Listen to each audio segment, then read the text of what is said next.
distance to the moon is regularly measured by flashing a light at it and then timing the return of the reflection.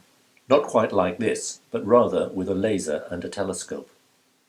The laser beam is aimed at reflectors which were left on the surface of the moon by the moon mission astronauts. This technique can measure the distance to the moon and changes in that distance to better than 3 centimeters.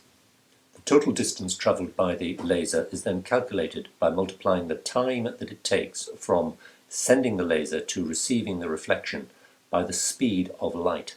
Since the laser light travels both to the moon and back, the distance to the moon is half of this calculated distance. What's this?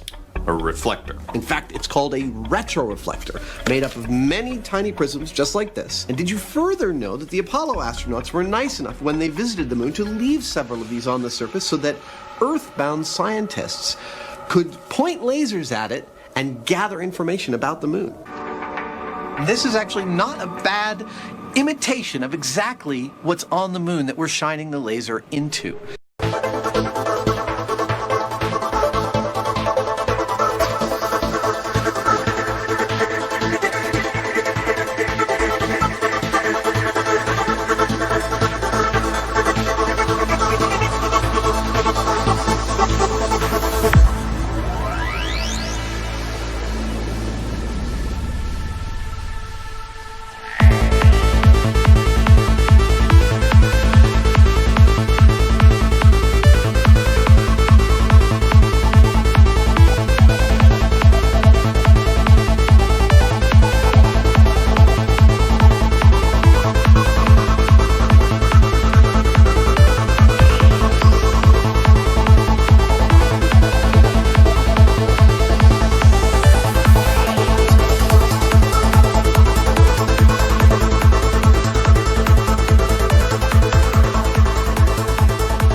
So what you're saying is that we get a really big laser and point it at the reflector on the moon, and if we get a signal back, that means that we were in fact there.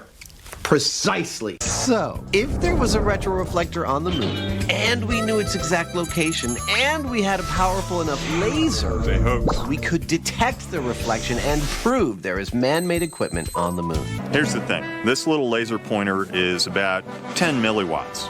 That's great, but it's not going to make it to the moon and back.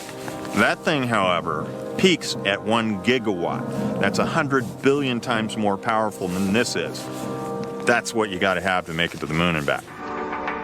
This is actually not a bad imitation of exactly what's on the moon that we're shining the laser into. In fact, the specific one we're shining into was left there by the Apollo 15 crew. Now, we're firing on the order of 200 quadrillion photons per laser pulse at that reflector, and we're getting between 1 and 3 photons back per pulse if we're lucky.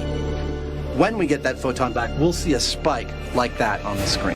We shine that laser at the moon on the second test, and we got a clear spike back.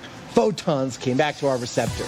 Now, the only way that that could happen is if there was a piece of man-made equipment up on the moon to reflect them back. And you'll be happy to know the moon is fulfilling its gravitational obligations, though it is slipping away a bit each year, about 1.5 inches. The distance to nearby planets can be measured in a rather similar way. The difference is that we use a pulse of radar waves, and they are bounced off the surface of the planet. The time from transmission to receiving the reflection is measured, and the calculation is done as before. The technique is limited to nearby planets because the radar waves spread out so much on their transmission and return.